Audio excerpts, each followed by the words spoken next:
Hello, everyone, and welcome to this Telit Cinterion webinar, 4 Ways NB-IoT and Cat M will impact businesses. I'm Amanda Flink, the head of global events here at Telit, and I will be moderating today's event.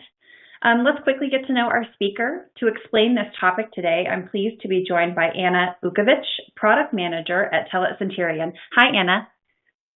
Good morning, everybody. Now, just before I hand it over to Anna to start our presentation, I have a few quick reminders for our audience.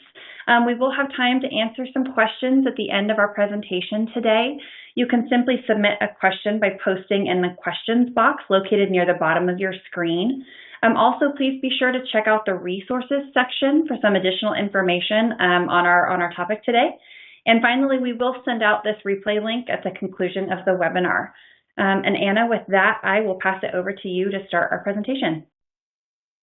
Thank you, Amanda. So good morning, everybody. So during the presentation today, we will start with a quick introduction to what is Narrowband IoT and LTE-M technology. When we compare LTE-M, that we can call also Cat M1, and Narrowband IoT with respect to higher LTE category. So the main advantages we can mention, you can see here on the right part of the screen, are that those technologies are very simple, so less complex than higher LTE categories, and this means lower cost of the devices, small size that can be reached by devices using LTE-M and Narrowband IoT technologies, low power consumption. This is very important in the case of battery-powered devices, for example, and application. LTE, Cat M1, and Narrowband IoT use a single antenna. Okay, while for example in Cat 1 and Cat 4 there are 2 antennas used usually. And another feature that is a difference between LPWA, so low power wide area, such as Cat M1 or Narrowband IoT, and higher category is the extended coverage, but we will go to that later in the slides. So let's have a deeper look to LTE-M and Narrowband IoT. What are the commonalities and what are the differences? Okay, so both of them are applicable for application that require like small data to be sent or received. Okay, it's not like for high throughput application for sure. Okay. Then, when looking at Cat M1, so LTE-M, we have to mention that this can support mobility, okay, that for example in Narrowband IoT can be supported but with some limitation. And for example, this makes LTE-M applicable and usable in the case of, for example, asset tracking application or wearables, for example. Okay, and LTE-M supports higher data speed with respect to Narrowband IoT. So we are talking about throughput of hundreds of kilobits per second, going up to 1 megabit per second. Okay. In the case of Narrowband IoT, this is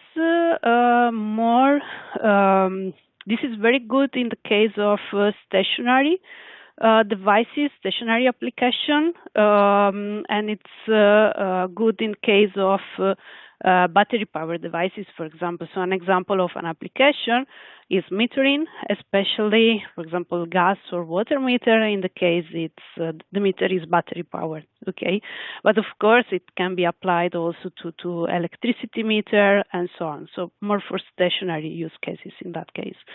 Other use cases for Narrowband IoT includes, for example, smart city or agriculture use cases that can be served by using this technology. In this case, the speed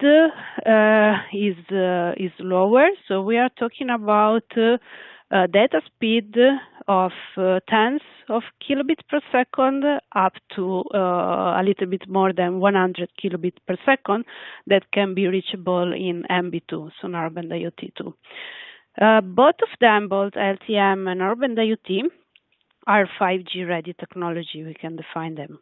So here in this slide, we see the standard evolution, so the 3GPP standard evolution.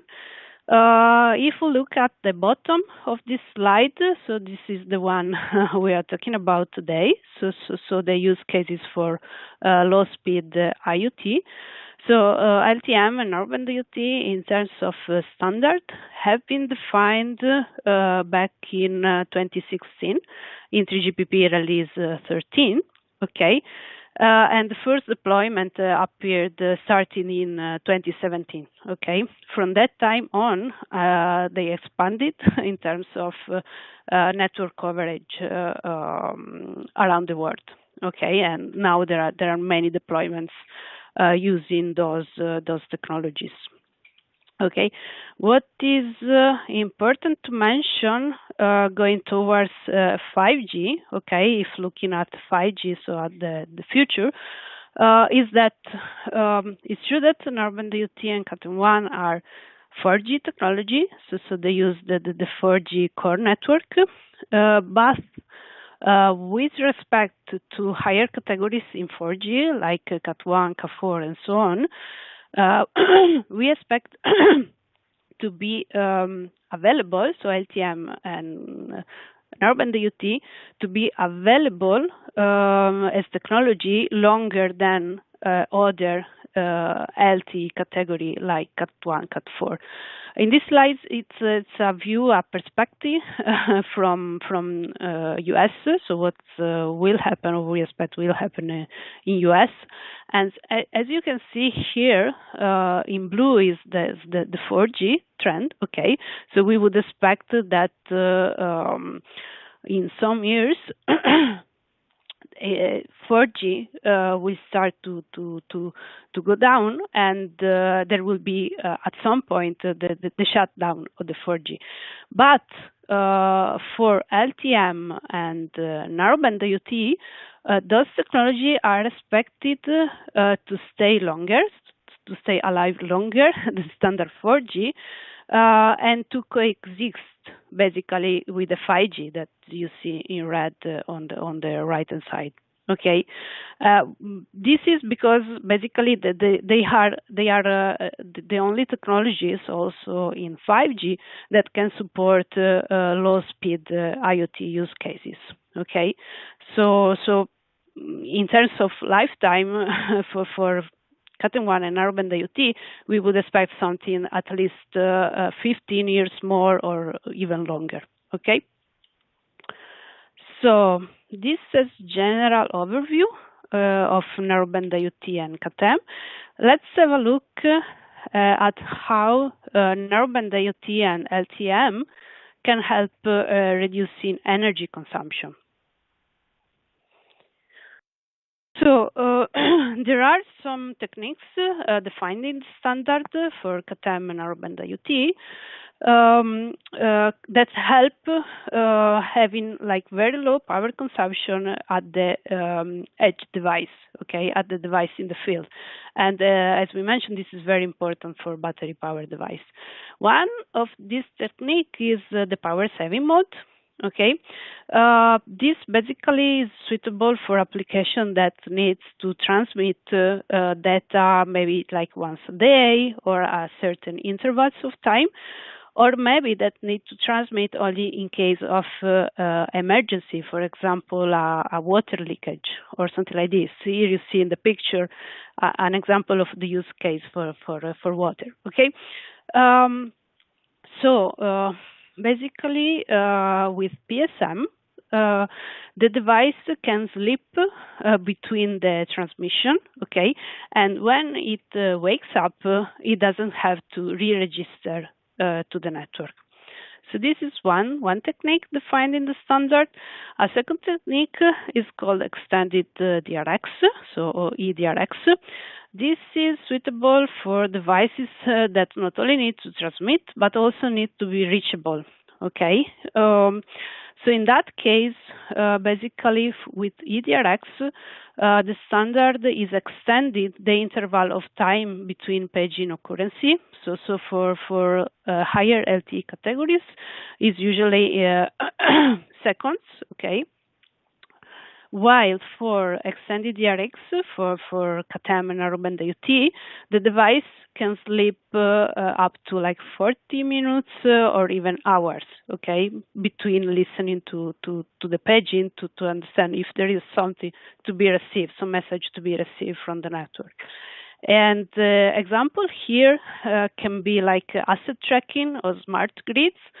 So in general, something that maybe you need to contact the device to understand, for example, in asset tracking, what is his position in that moment, but you can still accept some delay in the answer. Okay, it doesn't need to immediately respond when you try to contact him. Okay. And this is good also, as I said, for power consumption in case of battery power devices. There are other power saving features that are defined in the standard, even in later releases, for example, in release 15 or 14. All of them, let's say, for those use cases of LTE-M Narrowband IoT, all the ones listed here are aimed at reducing the power consumption at the edge device. Okay, if we take, for example, the release assistance indicator that is mentioned here on the left, this is something defined already in release 13 and 14. It is deployed in many networks already. And also in many devices it is supported, and this allow the device to tell the network that it doesn't expect any more data to be received or to be transmitted, and so the network can release the connection earlier in order to save power. So this is an example.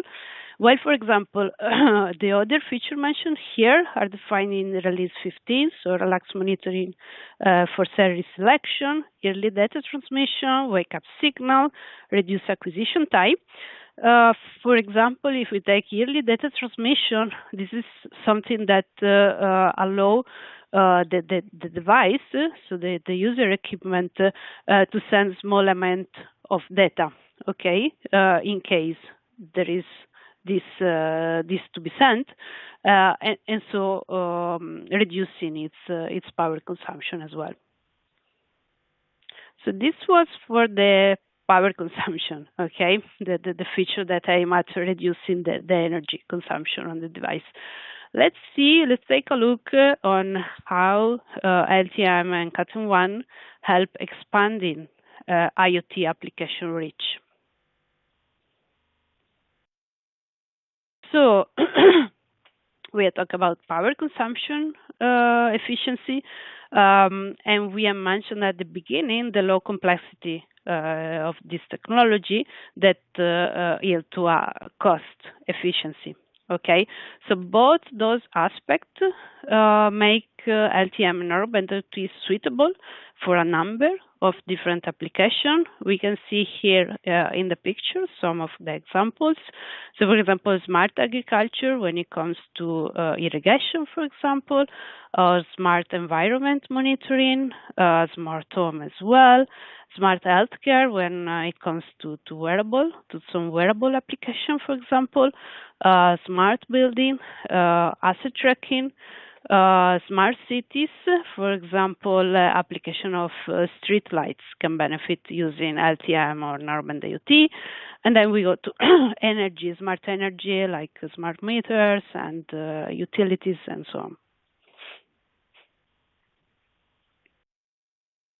Another feature that help expanding the IoT application reach of LTE-M and Narrowband IoT is the extended coverage feature.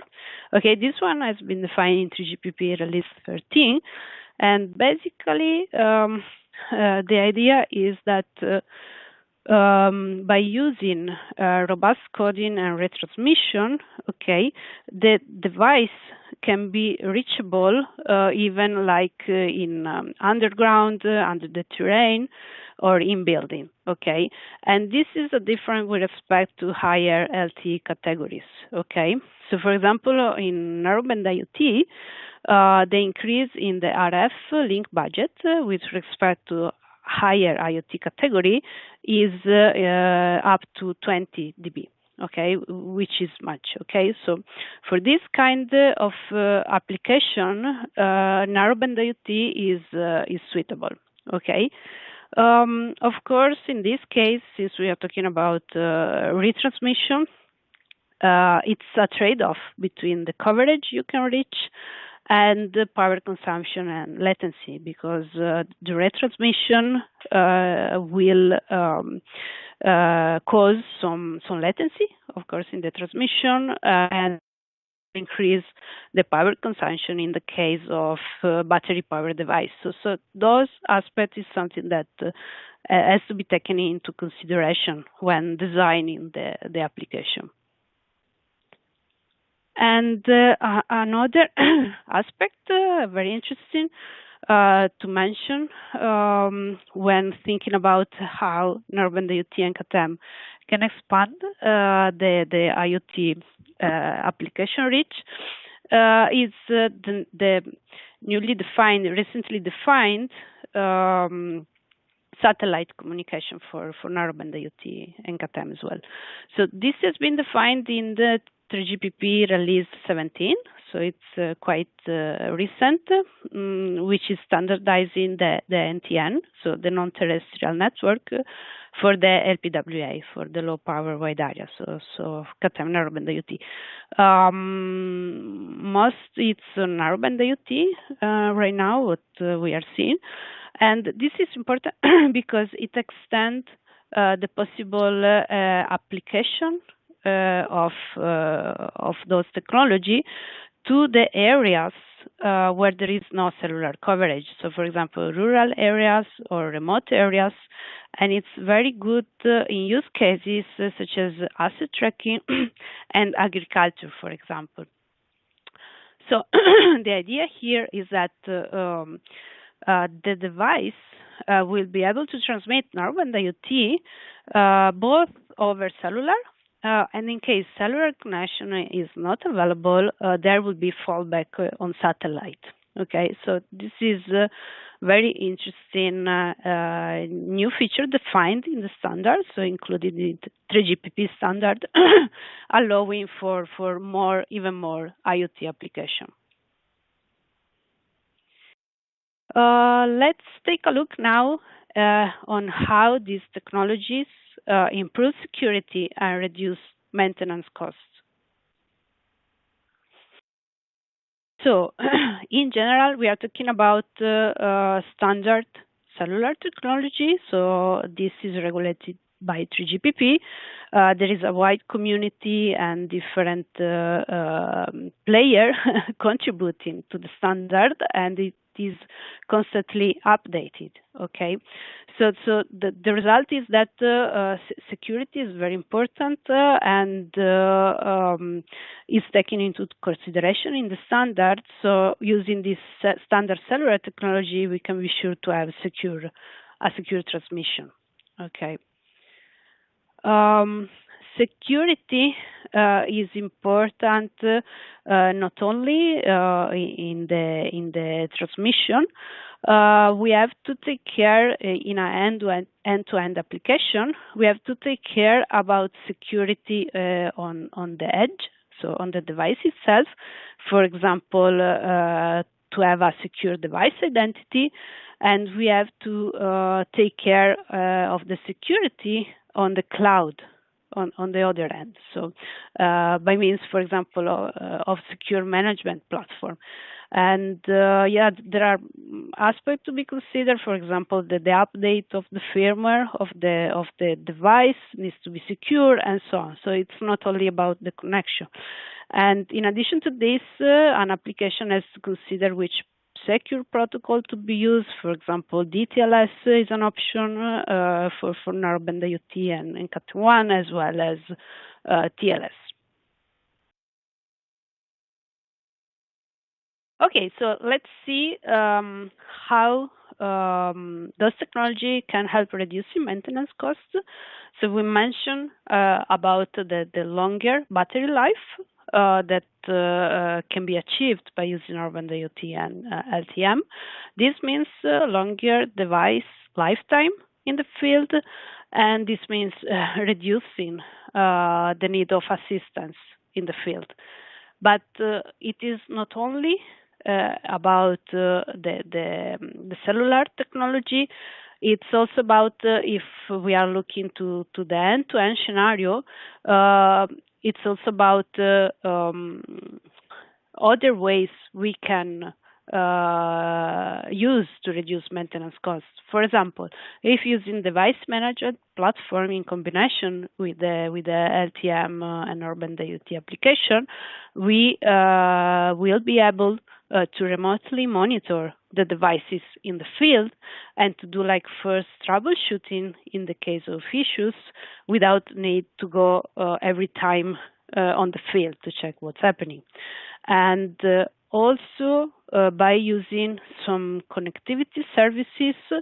For example, if we use like embedded SIM, eSIM, or iSIM, integrated SIM, or general SIM with remote SIM provisioning capability, so UICC capability. In that case, if we need to change the operator, we can do it remotely, okay, without the need to go in on the field to switch the SIM, for example, okay. So all those aspects will reduce the number of intervention needed on the field. So let's see, let's summarize and see how at the end Narrowband IoT and Cat M1 can help increasing ROI for an IoT application. So low power means longer lifetime of the devices in the field, we have seen, and so reduce maintenance cost. Moreover, Cat M1 and Narrowband IoT connection can be used to connect the edge devices to the cloud, and in this way to cost effectively monitoring the devices and sensor in the field. Cat M1 and Narrowband IoT are future proof and 5G ready, okay, and as well they are an ideal replacement for 2G and 3G devices. So here we can see a possible migration path from 3G and 2G application. So as we know, 3G has been shut down in some of the country, also 2G in some of the countries worldwide. In some other is still available, but it will be it will sunset soon. Okay, so LTE-M, for example, it's a good migration path going from 3G application, but also from 2G application. When Narrowband IoT, it's suitable when going from 2G application, when migrating from 2G application. Here we have an overview of the trend of the cellular IoT connections by technology.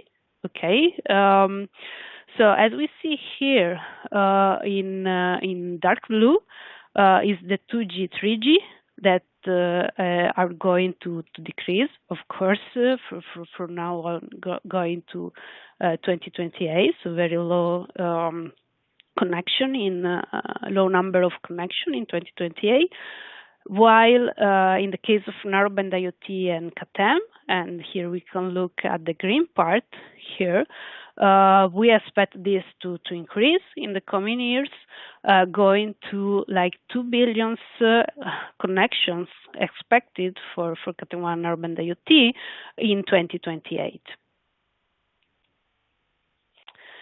So let's see now what Telit Cinterion can offer in terms of Narrowband IoT and LTE-M products. So we have a module, some offer for the module part, okay, for small size and lowest power, okay, modules that we can offer, but also some edge to cloud platform and some flexible SIM solutions. Here it's an overview of the module portfolio. Okay, so we have modules supporting LTE-M and Narrowband IoT technologies compliant to release 14, and even the new one that we are adding to the portfolio that will be compliant to release 15 and later. Okay. And they're going different sides, going from the very small one, so smallest to fit like size constraint application, to the classic one, let's say what we call our flagship form factor. In terms of what we can offer for end-to-end enablement services, let me mention our edge to cloud and device management service under the One Edge. Okay, and let me mention our connectivity solution that we can offer in combination with the modules, for example, including different SIM solution, including our next offer as MVNO, and our in general connectivity management platform. We are committed to security, so security is very, very important in the end-to-end application, and we are taking care of security starting from the modules. So, for example, by embedding in production some secure module identity, for example, going to the cloud as well. So with the secure management platform. Okay, and we can offer different service for example, for the secure update or for the secure key storage on the edge device. So this concludes my presentation of today. Thank you very much for your attention. I hand over back to Amanda. Thank you so much, Anna. Just before we get to our questions, audience, I am going to drop a poll on your screen here. If you'd like to have one of our experts contact you, please just respond here on the poll, and we will be sure to have someone reach out. We do have time for a few questions, and we'll do our best to cover some of them in the time that we have got left here.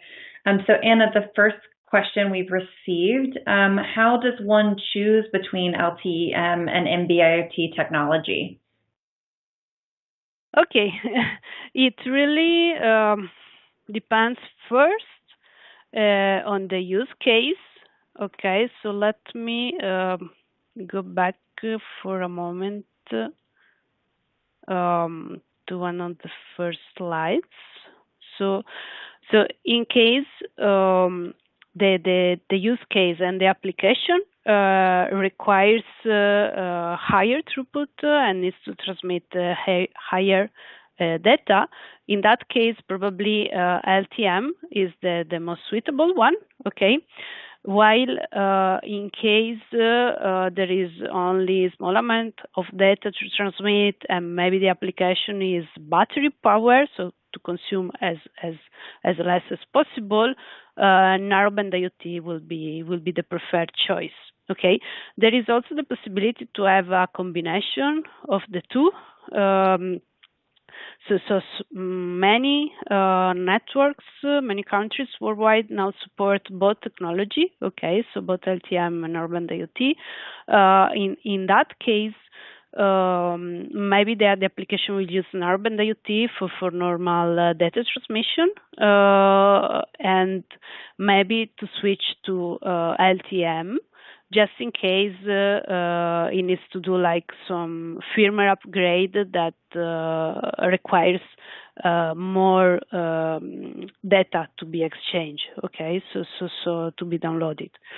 There are different options, and we mentioned about mobility as well. So in case the application needs mobility, LTE-M for sure is more suitable than Narrowband IoT. And also on the geographical coverage. So some of the country maybe support Narrowband IoT. Now many countries, as I mentioned, support both technologies. But yeah, it depends also on your country of the deployment, which of the two technologies is supported at the end. Great, thank you. Next question. I know you talked some about 5G. This question asks, what about 5G RedCap? Will it replace LTE-M and NB-IoT? Okay, this is a good question. So going here to the overview that I showed during the presentation. So RedCap, it's here in the middle. Okay. So in our view, RedCap and that has been defined in 3GPP release 17, and enhanced RedCap that has been defined in release 18, those will be suitable for mid-speed smart IoT use cases. So basically, replacing current Cat1, Cat4 technologies, but not for low-speed IoT. So in my view, they will coexist. So Cat M1 Narrowband IoT will coexist with RedCap and enhanced RedCap. Okay, and yeah, the truth is that there is not yet. It has not been defined yet. In the 3GPP specs, a real 5G technology for the low-speed IoT that will replace LTE-M and Narrowband IoT. So as I mentioned, LTE-M and Narrowband IoT will coexist. Are expected to coexist with 5G for a long time at the end. Great, thank you. The next question we have here, what are the latencies to be expected in NB-IoT and Cat M1? Okay, in terms of latency, it really depends on network condition, okay, for sure. So there is no like standard value. For sure, latency, as we can see here, will be in some way higher in Narrowband IoT with respect to LTE-M. Okay, we can expect like a range going from milliseconds to 2 seconds to maybe several seconds, and it also depends on coverage condition. For example, with the extended coverage feature that I mentioned, it's true that you can reach like in building and some bad coverage areas, but the latency will be increased. Okay, will be increased because the device will need to retransmit the data in order to have the full transmission.